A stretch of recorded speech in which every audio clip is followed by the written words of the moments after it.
Ma'am, this is official notice. What is it? It's a notice of eviction. This is the perimeter. We start here. Understood. What's the extraction point? Here, sir, it's marked. Be careful, they are watching. You are not permitted to be here. I have permission from the owner. You need to leave now. It started quietly, the way disasters usually do. Not with sirens or shouting, but with a single envelope buried in a stack of mail that looked as harmless as any other. Property tax notices, utility statements, OA newsletters filled with cheerful lies about community harmony. Then there it was. A legal notice stamped with enough authority to make my stomach drop before my brain even caught up. According to the document, my 500-acre farm, land that had been in my family longer than the HOA had existed, had been sold, not listed, not foreclosed, sold. At first, I assumed it was a clerical error. Bureaucracies misfire all the time, especially when you own land that large. But as I read deeper, the tone shifted from confusing to chilling. The Homeowners Association claimed authority over an access easement that cut across a corner of my property. Somehow, that sliver had metastasized on paper into jurisdiction over the entire farm, and using that imaginary authority, they had approved a sale. An illegal sale executed with breathtaking confidence. The HOA board had signatures, seals, and a smug sense of finality. They had transferred ownership to a development shell company tied back to relatives of the HOA's own leadership. It was a land grab dressed up as governance, and they clearly assumed I'd be too slow, too rural, or too overwhelmed to fight back. They were wrong on every count. The farm wasn't just acreage. It was working land, fields, irrigation systems, equipment, tenant agreements, mineral rights. The HOA didn't just overstep, they obliterated legal boundaries that had been settled decades earlier. County records, state filings, and federal agricultural registrations all contradicted their claim. But HOAs thrive on intimidation, not legality, and this one was no exception. When I began digging, the pattern became obvious. The HOA CEO, a self-appointed tyrant with a fondness for fine print and backroom meetings, had been consolidating power for years. Fines for grass height, liens for unpaid, community enhancement fees, quiet settlements where homeowners paid rather than fought. This wasn't their first overreach, it was just their biggest. They expected resistance. What they didn't expect was comprehension. I didn't start by confronting them. That's what they wanted. Noise, confusion, emotion. Instead, I pulled every governing document they had ever filed. Covenants, bylaws, amendments, emergency powers enacted during fabricated crises. I read them the way they'd never imagined anyone would, slowly, methodically, and with a lawyer's eye for rot. And there it was, buried under layers of legal arrogance. A clause they themselves had weaponized against homeowners for years. The HOA had granted itself sweeping authority over property sales within its jurisdiction, including the right to act as a proxy seller under certain default conditions. The clause was vague, overbroad, and ripe for abuse. Courts had never tested it because no one had pushed back hard enough. The irony was delicious and terrifying at the same time. If the HOA truly believed they could sell land they didn't own using their own internal authority, then that authority worked both ways. Their logic, their rules, their paperwork had created a monster, and that monster didn't care who fed it first. While they celebrated their illegal acquisition of my farm, I began mapping every home under their control. Every deed, every mortgage, every lien they'd filed, every fine converted into a technical default. The HOA had been sloppy, aggressive, and greedy for years, stacking violations like kindling. All it needed was a spark. By the time the HOA CEO realized I wasn't begging, negotiating, or panicking, the machine they had built was already turning against them. Their confidence turned into irritation, irritation into anger, and anger into reckless decisions that only strengthened my position. They thought they had stolen a farm. What they didn't realize was that they had handed me the legal blueprint to take something far more valuable, their entire neighborhood. And that realization was just beginning to sink in as the paperwork started moving quietly, relentlessly, toward a conclusion none of them had imagined. The HOA didn't panic at first. That would have required self-awareness. Instead, they did what HOAs always do when caught crossing a line. They tried to quietly rewrite reality. A corrected notice appeared a few weeks after the illegal sale of my farm. Same letterhead, same signatures, softer language. It claimed the previous filing had been a procedural misunderstanding, a harmless administrative error that had already been resolved internally. According to them, no harm had been done, no ownership had truly changed, and everyone should simply move on. That was their first fatal mistake. because once paperwork hits public record, it stops belonging to them. County offices don't accept vibes and excuses. They accept filings, and the HOA's original sale had been filed, indexed, and cross-referenced. It existed, permanently. No amount of internal backpedaling could erase it. Worse for them, their attempt to correct the record only created more evidence. Contradictions, conflicting claims of authority, admissions that they had acted outside standard procedure. Every sentence they wrote to undo the damage became another brick in the wall closing around them. Behind the scenes, the HOA CEO went from smug to furious. Emails flew. Emergency board meetings were called. Homeowners were told nothing, of course. Transparency was never their strength, but fear has a way of leaking out, and residents began noticing unusual activity. Lawyers coming and going, records requests, closed-door sessions that ran late into the night. Meanwhile, I stayed silent. Silence unnerves bullies. Without resistance to push against, they start swinging wildly. The HOA CEO began issuing aggressive notices to homeowners, ramping up enforcement across the community. Old violations were resurrected. New fines appeared overnight. Cars parked an inch too close to curbs. Trash cans left out minutes too long. Paint shades deemed non-compliant after years of approval. From the outside, it looked like a power trip. In reality, it was preparation. They were manufacturing defaults. Each fine, each unpaid fee, each disputed violation was converted into a lion. The HOA had done this for years, but now they accelerated the process. Liens stacked up like dominoes, creating technical breaches of mortgage agreements and deed restrictions. Homeowners complained, appealed, protested. The HOA ignored them, and every ignored appeal strengthened the legal position I was quietly assembling. Because the same clause they'd used to justify selling my farm allowed the HOA, under specific default conditions, to initiate forced sales on behalf of homeowners. It was an extreme power, one that should have been illegal on its face, but it was there, filed, enforced, and crucially, already used as precedent. They had proven they believed in it. I began acquiring interests in the HOA's own enforcement mechanisms, third-party collections agencies, defaulted liens sold for pennies, rights bundled and transferred under the guise of community debt recovery. Each transaction followed the HOA's established process, the one they defended for years in court threats and newsletters. The CEO didn't notice at first. He was too busy posturing, too busy reassuring the board that everything was under control, that the farm situation was handled, that the homeowners would fall back in line. But control is fragile when it's built on intimidation. Homeowners started talking, not to the HOA but to each other. Social media groups lit up. Stories surfaced of selective enforcement, favoritism, retaliation. The narrative began shifting. The HOA wasn't protecting property values anymore. It was threatening them. And right in the middle of that unrest, the first transfer notices went out. Not foreclosures, not evictions. Transfers. Legally executed, meticulously documented, and grounded entirely in the HOA's own rules. The same authority they'd bragged about wielding had found a new operator, one who followed the rules better than they ever had. By the time the HOA CEO realized what was happening, it was already too late to stop the momentum. His attempts to clamp down only created more defaults, more liens, more leverage slipping through his fingers. They thought they were tightening their grip. In reality, they were handing me the keys. The first homeowner didn't learn about the sale from the HOA. That alone spoke volumes. There was no warning, no meeting, no carefully worded letter about community restructuring. Instead, the truth arrived the way it always does when institutions fail, through confusion, panic, and a document that shouldn't exist. A certified notice, recorded, stamped. Final, the home had been transferred under the HOA's own enforcement authority, citing accumulated fines, unresolved liens, and technical defaults. Everything referenced clauses buried deep in the bylaws that most residents had never read and the HOA had never encouraged them to understand. The paperwork was airtight because it used the same template the HOA had relied on for years. The homeowner did what anyone would do. They called the OA. And for the first time, the HOA didn't have an answer ready. Phones rang unanswered. Emails bounced between departments that suddenly didn't want responsibility.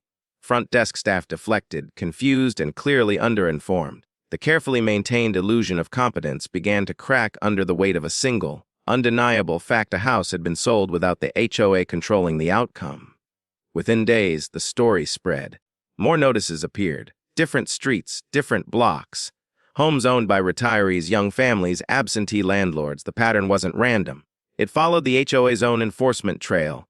The same residents who had been fined aggressively, the same properties targeted repeatedly for non-compliance.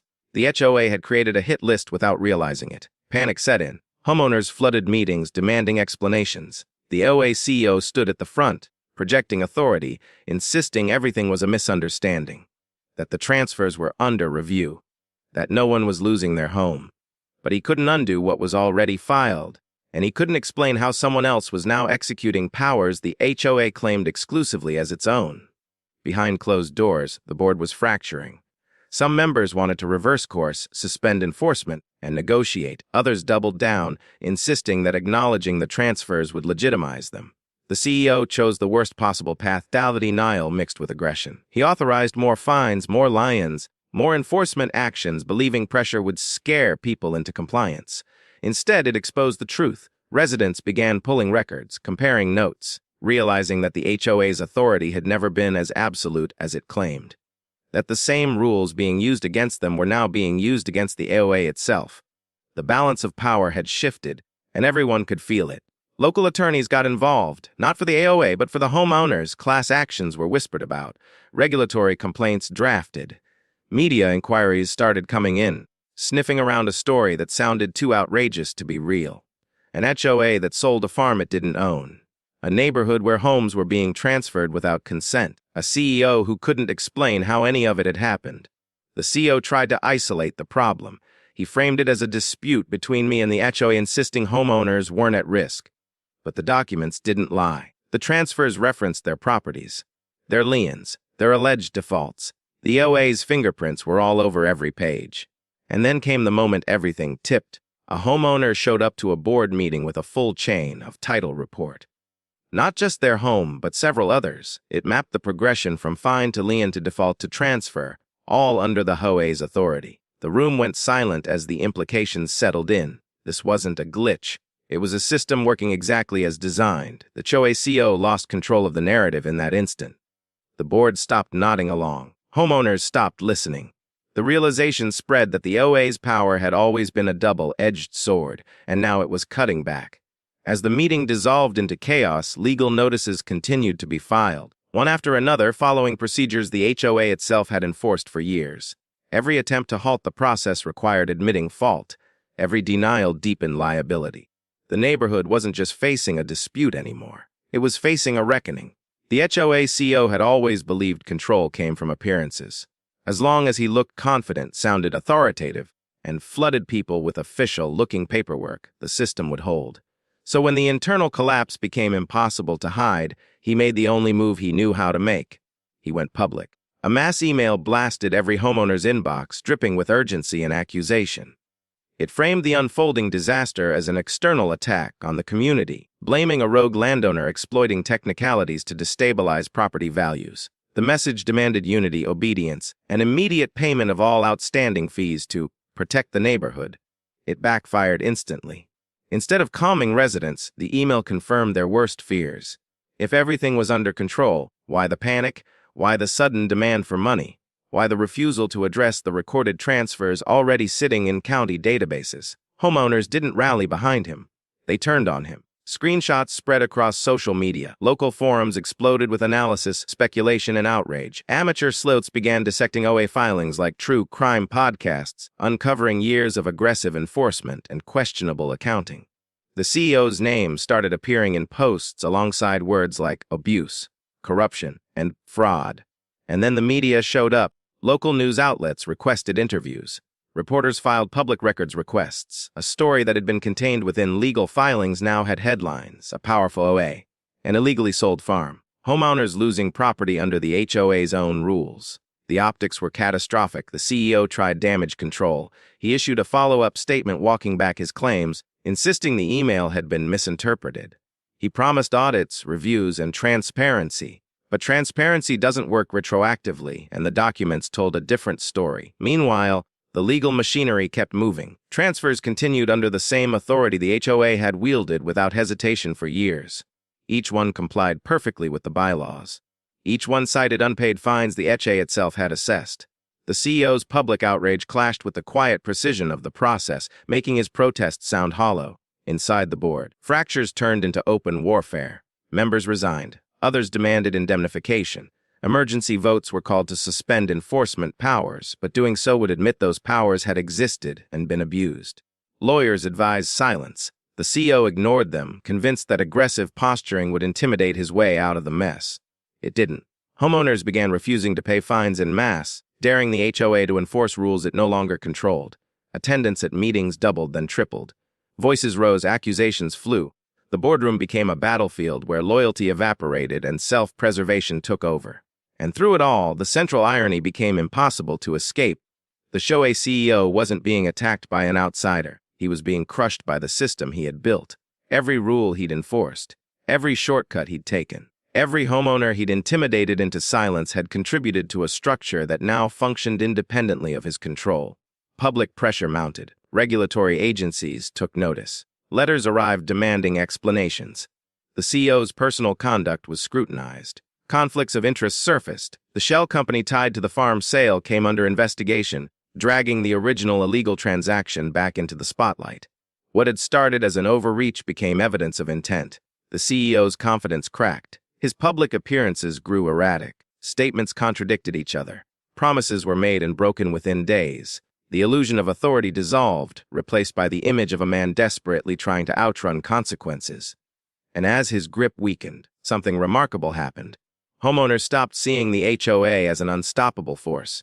They saw it as a failing corporation run by people who could be held accountable.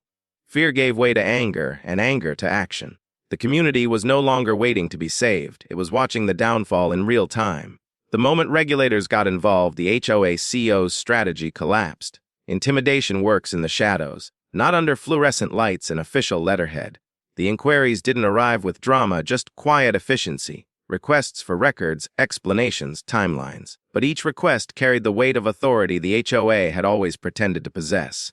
State oversight agencies demanded full documentation of enforcement actions. County officials questioned how a farm outside HOA boundaries had ever been sold. Financial regulators asked about lien handling, collections practices, and the sudden spike in forced transfers. Every question reopened wounds the CEO had tried to paper over. The board scrambled. Emergency meetings were held with lawyers who now spoke less confidently than before. Advice shifted from deny everything to limit exposure. Fingers pointed.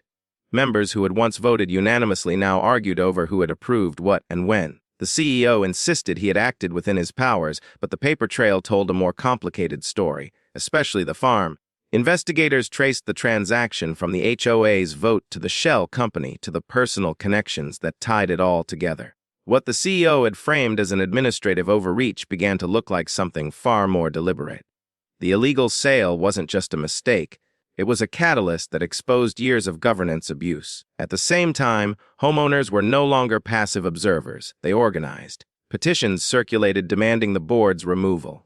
Independent audits were commissioned. Residents pooled funds to hire their own legal counsel, not to fight the transfers, but to challenge the OA's legitimacy itself. The power dynamic had fully inverted, and through it all, the transfers continued to stand. Regulators couldn't simply undo them without unraveling the OA's own bylaws, which the HOA had defended aggressively in the past. The irony wasn't lost on anyone. The association had spent years insisting its authority was absolute.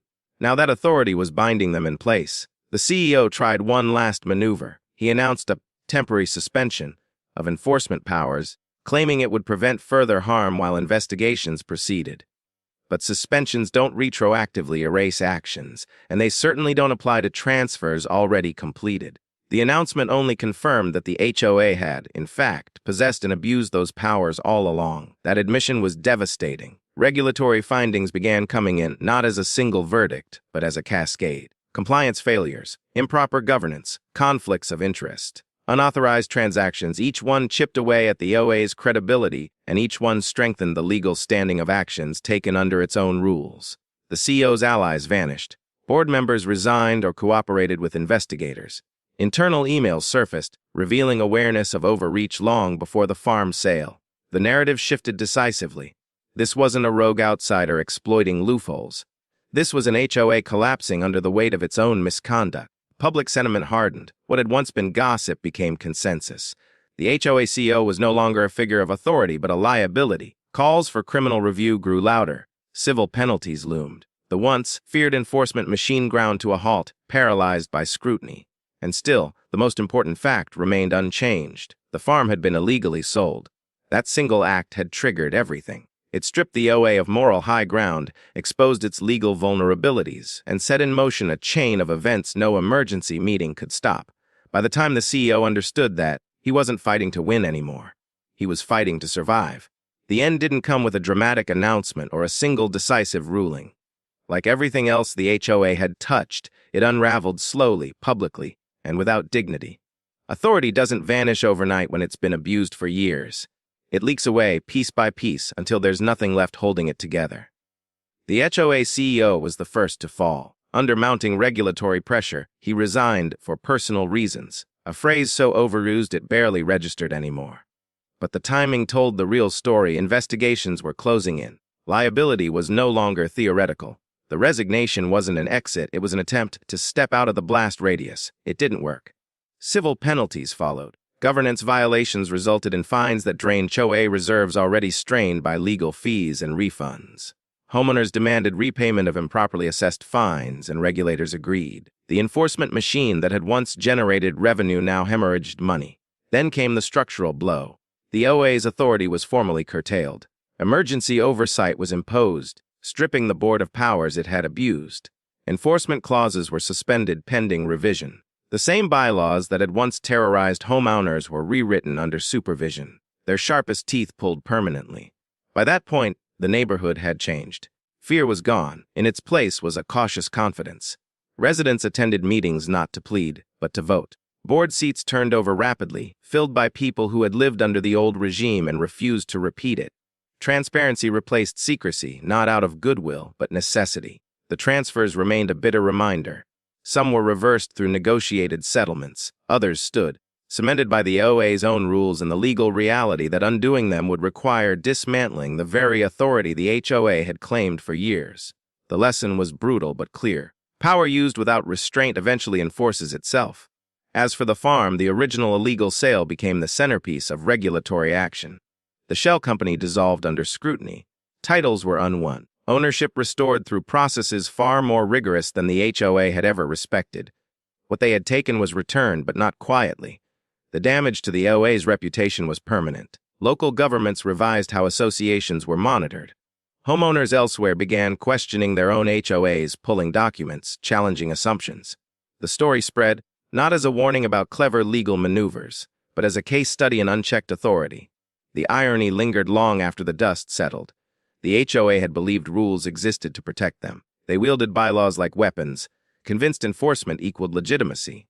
But rules don't care who wrote them. Once activated, they operate without loyalty or mercy. By selling land they didn't own, the HOA crossed a line they couldn't redraw. They proved they were willing to ignore boundaries, and in doing so, surrendered the right to claim protection from consequences. In the end, no one cheered. There was no victory lap, no celebration. Just a quiet understanding among the homeowners that something fundamental had shifted. The HOA still existed, but it was smaller, weaker, and watched closely. Its power no longer assumed. Its authority no longer feared. The farm stood as it always had, land unchanged by paper wars. The neighborhood moved forward, older and wiser, carrying the memory of what happens when governance turns into greed. And the lesson remained, etched into public record for anyone willing to read it. If you build a system on intimidation, don't be surprised when it turns on you, because rules, once unleashed, don't choose sides.